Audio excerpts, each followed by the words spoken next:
Um, yeah, so we're going to be recording this meeting. If you're uncomfortable with that, you can feel free to leave and just view the recording later, or turn your camera off. Again, there's no requirement for any of that here. Thank you again for coming. We'll get started with the real little ceremony. So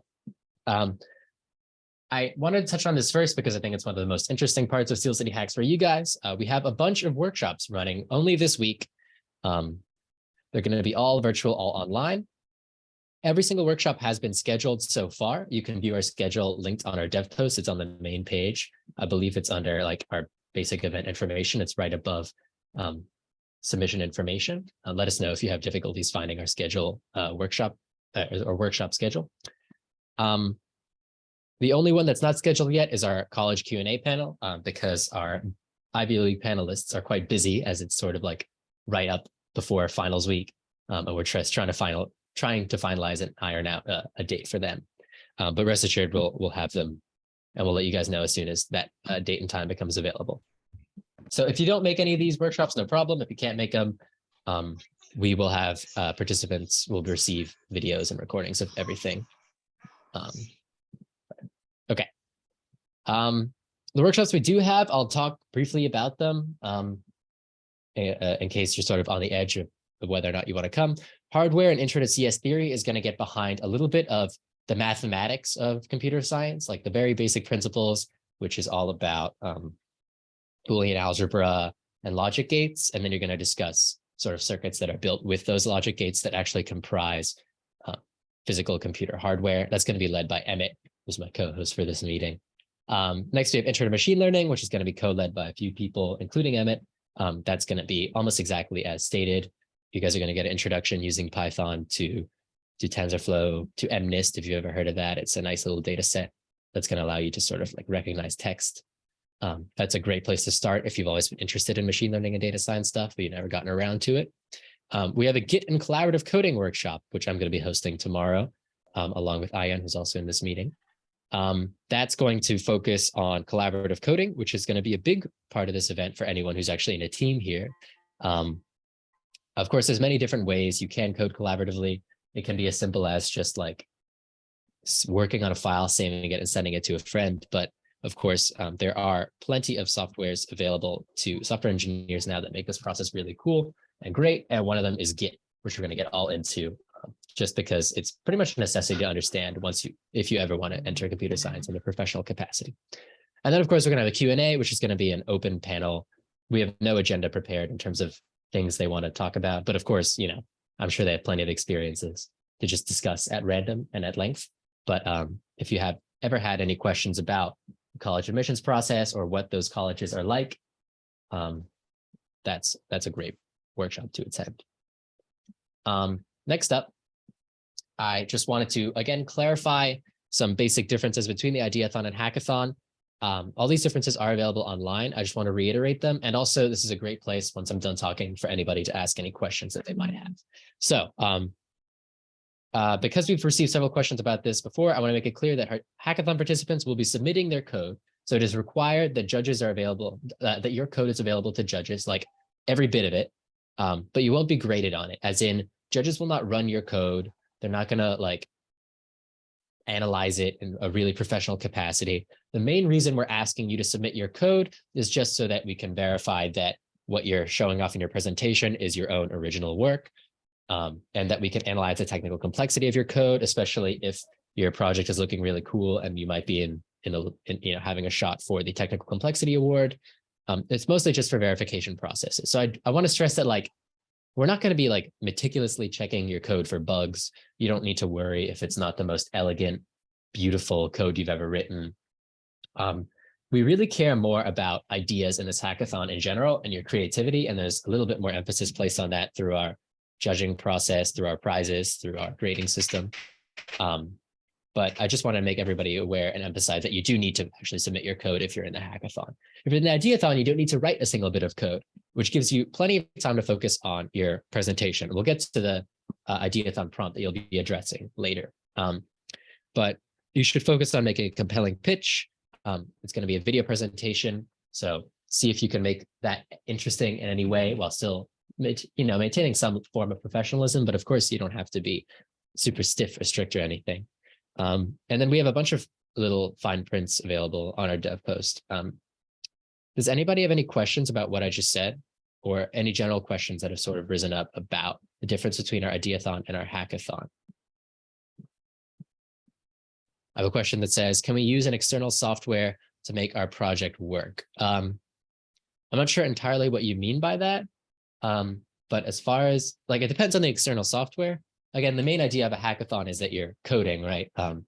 So if you mean like that you need extra libraries in a coding language to make your code work, then yes, of course.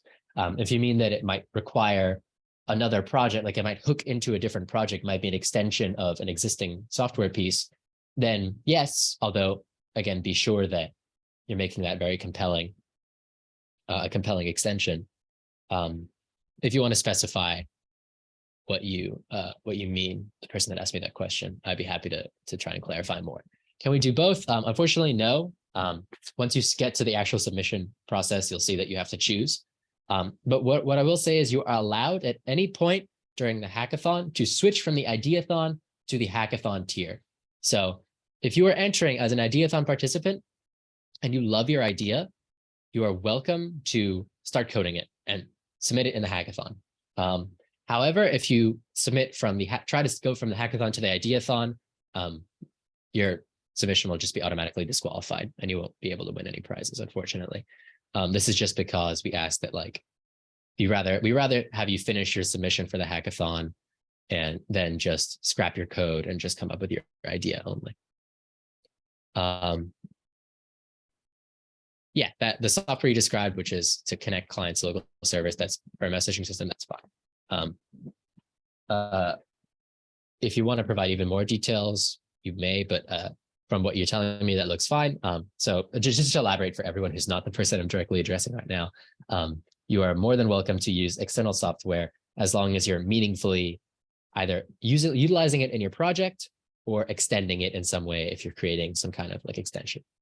And our hardware hacks allowed, how would we present it in the presentation? So you're allowed to incorporate hardware in your project, but I think as our language sort of states, this is mostly about software.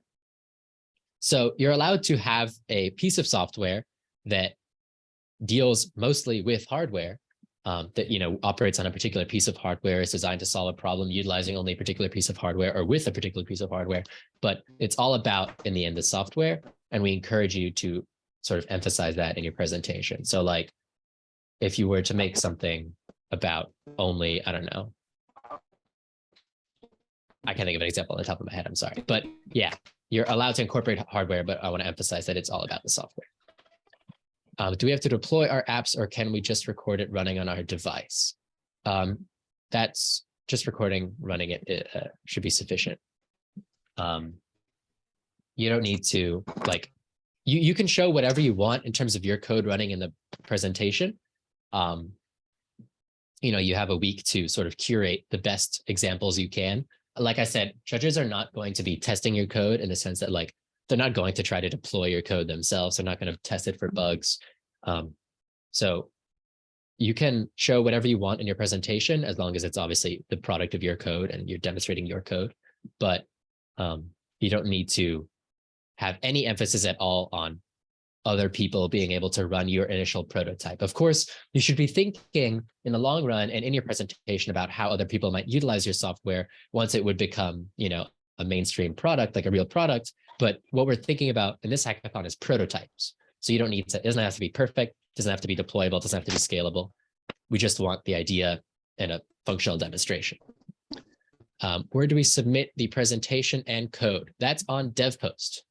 So when you submit on DevPost, it should be pretty intuitive. There's a bunch of clear instructions. It's going to ask you for a link or a file upload for your code if you're a hackathon participant. So you can either link it to a GitHub, which is our preferred method.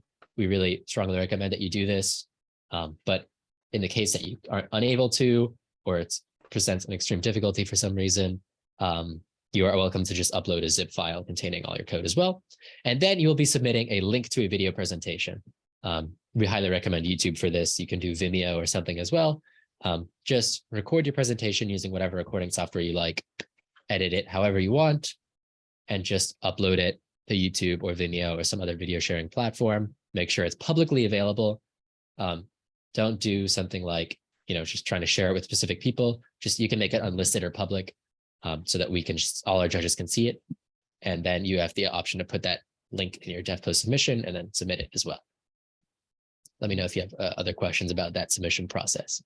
Is there a time limit or any other requirements for the presentation? There is a minimum time limit of 3 minutes. This is not a hard limit in the sense that you will get disqualified if you go below, but you should know that your chances of winning a prize significantly diminish when you go below this time, because this seems like an adequate amount of, this seems like the bare minimum amount of time to address the things that we're asking, which is your inspirations, your development process, challenges you encountered, what your code actually does, showing off your code, what you want it to do in the future, and general future use cases, and why you think it solves the problem that it solves. So that's a bunch of things that you should spend some time talking about. And if you go below 3 minutes, you might not have time to address all of those, and you'll probably be lose points effectively in our little grading system. There is no maximum time limit, but of course, if you submit an hour-long presentation to our judges, I hope you understand that that would also negatively affect your grading chances, right? They have a week to grade all the submissions, and they're all busy people. So we ask that you not do anything above approximately 10 minutes, I would say, unless you have a great reason to, like, you submitted a Git 2 or something, then you're allowed to, but otherwise, no. Does anybody else have any other questions about our Ideathon versus Hackathon submission process, judging requirements, the way we are evaluating projects? Okay. If there are no other questions, we can move on. I would just like to clarify again that if you ever do have a question, we're always available on Discord. You can post a submission to our discussion forum on DevPost, or you can just shoot us an email, hackathons@steelcitycodes.org. We have one more question, which is, are there bonus points for using hackathon sponsors for our project? No. You won't get any bonus points, but you might end up getting featured on one of their websites, which is pretty cool. So if you're very interested in using Wolfram language to develop a project, or Echo 3D or something like that, we highly encourage that, but it won't necessarily positively impact your performance for the hackathon. Okay, so I just want to say a few things about our sponsors and some goodies and prizes that we have available. The first is that obviously, thank you to our sponsors, right? We're really excited to be working with a lot of these companies. For some, they're recurring sponsors of Steel City Hacks. For others, they're brand new. We hope to work with them again in the future. They've been absolutely great. And we're really excited mostly about what they make available to you guys, which are these goodies and prizes. So everything that you can redeem and the information about those is available on our resources page on DevPost. Aside from the main page on our DevPost, this is probably the most important space for you guys. It's going to have links to our schedule and registration form, which is obviously great, but it also has links to and instructions to redeem all of these goodies. So in terms of early goodies, we have some licenses which you redeem through a landing page. So basically, if you're new to that service, you can click the link, create an account, and you're going to get automatic credits applied. For example, for DigitalOcean, you get, I believe it's $200 and a 60-day free trial. I could be misquoting them. I will come back to that in a second. For Echo 3D, you get a month on the business plan, I think. So you get free perks just for signing up with a new email if you're new to that service. Now, for others, you're going to need to create an account. So this is for Tascade and for Wolfram, Wolfram 1. You're going to need to create an account with the same email that you registered for our DevPost with. Because what we do on our end is we send your emails to those sponsors so that they can apply the licenses to your accounts. And if you use a different email, we have no idea what it is. We're not going to be able to access that. So please just create an account for that. Your licenses will be automatically applied. We're going to be emailing the sponsors back later today. And if you create an account effectively past now, please just email us at hackathons@steelcitycodes.org so that we can let the sponsors know, and then they can apply your license later. So everyone who has created an account for Tascade or Wolfram One will receive a license as soon as possible, as soon as our sponsors get back to us and apply those licenses. Everyone else will have to email us explicitly in order to retrieve those licenses. So those are goodies available for all registrants right now. There are special prizes, goodies, I should say, that you get once you submit as well, which is some Steel City Codes merch. We have a shirt and a sticker pack. I want to clarify that these will only be shipped free of charge. By the way, you don't have to pay shipping or anything. These will be shipped only to mainland US addresses. We are unable to do international shipping and handling. It's really expensive and logistically difficult. And same to shipping to faraway places that are technically still part of the US. But we'll send out, so once you submit your DevPost project, at that submission form, there is a link to a form where you can mark and indicate your interest and submit an address in order to receive those goodies. We'll also have that link available on our resources page. I believe the form is currently closed for submissions because submissions shouldn't be open right now, but we'll open that right after this meeting. And then, of course, there's a bunch of prizes. So again, because we just received a question about this, some prizes are available only for the whole team, and others are available for every team participant. So for example, as a reminder, by the way, teams can only be in sizes up to 4. So when we say every team participant, you won't receive them for teams greater than 4, but that shouldn't even be a problem because you will be disqualified anyway. I'm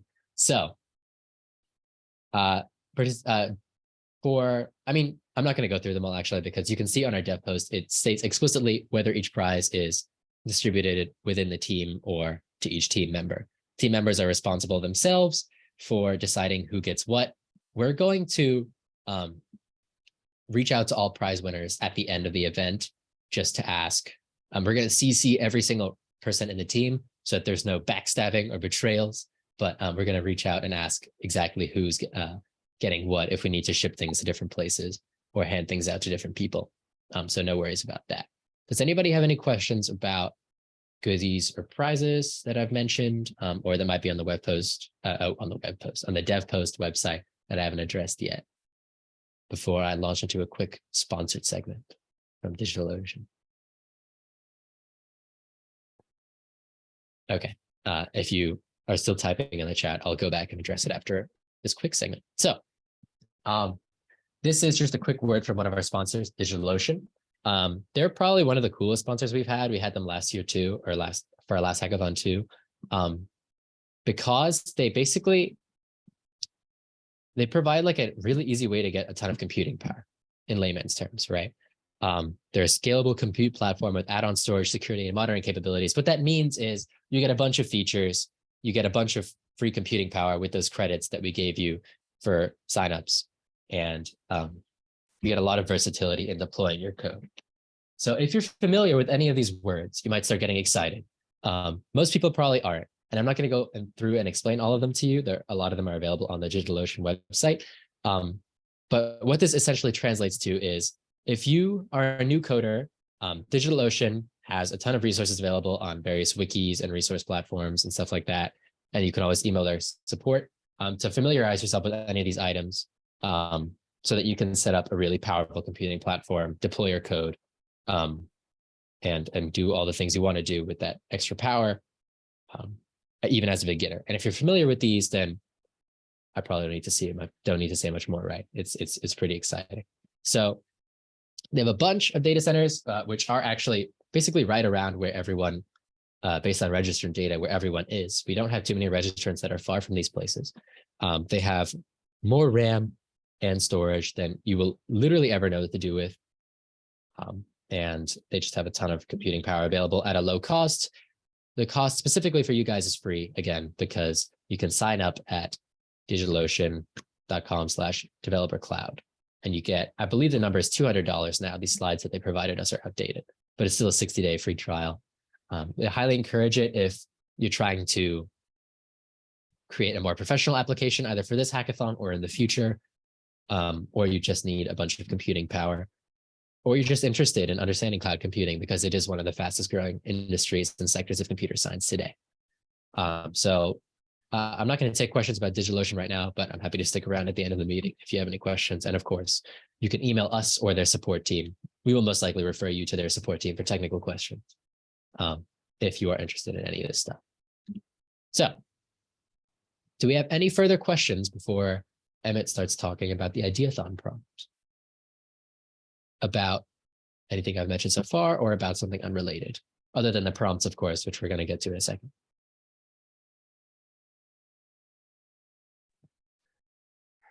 Okay, then without further ado, here's your 5-minute early reveal of the Ideathon prompt, which will also be updated on our website and email and Discord. So this is the Ideathon prompt. I'll just read it word for word, but the COVID-19 pandemic has changed a lot of things about the way we communicate, creating new demand for software that provides better experiences for online socializations. Devise a pitch for an imaginary piece of software centered around the idea of letting users meet new people, whether within specific interest fields, locations, some other subcategory, or just generally. If you're participating in our Ideathon, then you would be making a project that which would address this prompt, and that would be how you would submit to our Ideathon. As a general set of pointers, some aspects that you would want to address would be the security and how users can feel safe about their data and experiences while they're using your software, the convenience, and when and where users can get your software and if it's available to them with relative ease, utility, how is the software useful to users, and creative self-expression. How do users communicate using your software? This is a subsection of communication, which is our hackathon prompt, which is on the next slide. But if you're presenting on the if you're submitting with our hackathon, then you do not have to be addressing this prompt specifically. You will just be submitting a project which addresses the theme of communication generally. If you're submitting to our Ideathon, then you would be addressing this prompt. But if you're submitting to our hackathon, then you would be only addressing the field of communication as a whole, and you do not have to address this prompt. You're welcome to address this prompt, however, if you think this is a useful set of guide rails for you, because effectively, like Emmett said, it is just a narrowed down version of communication. We're asking specifically that you focus on meeting new people, right? Communication is not just about meeting new people, as I'm sure you are all aware. And so that might be a limitation for Ideathon participants, but it's also just to create a more constrained set so that judges can more adequately compare like pitches. So the idea of this prompt is that essentially you have some guide rails to follow so you can focus what you're actually creating and pitching. And like I said before, you're welcome, if you have a great idea for this and you want to start coding for it, you're welcome to submit a hackathon project after even signing up for the Ideathon. Again, this means that your hackathon project will probably be about meeting new people, but of course, that is a extremely valid subfield of communication that perfectly addresses our theme. So that's great for you. Does anybody have any questions about either our hackathon theme of communication, this specific Ideathon prompt, or in general, how you might address these themes, or how we sort of determine the way you address these themes or prompts?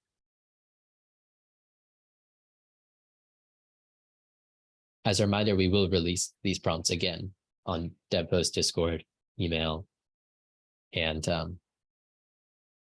we will also be available for support throughout the whole week as you guys code.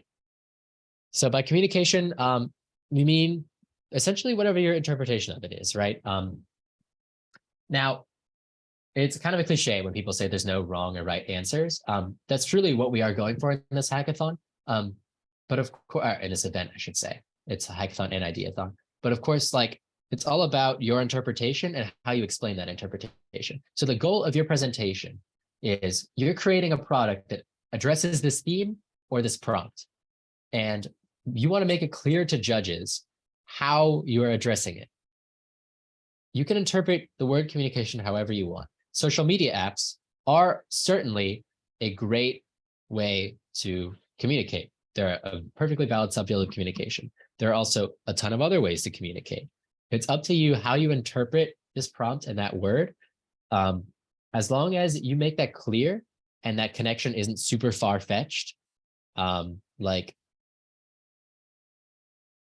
I don't mean to discourage anybody, but I'm going to think of an example off the top of my head. Like, for example, if you made a single player game, it would be very difficult to stretch a single player game under the idea of communication, no matter how hard you try to explain how this might be related. You have to have some kind of component that would make that a social aspect, right? But You can do a lot of things to address both the prompt and our theme. And we really do like want to clarify that there's no necessity to go for the most straightforward answer, but there's also no pressure to go for the most wild, outlandish connections, right? You don't have to go for a big stretch, and you're not going to be penalized or rewarded for doing either of those options. It's just all about how well and how clearly you explain the connection between your software and the prompt or the theme. Does anybody have any further questions?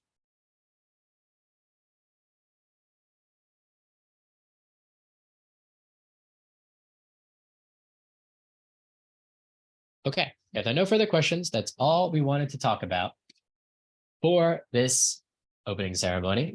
Looks like we ran perfectly on time. That's great. Thank you again all for coming. If you'd like to stick around, we're going to stop the recording now.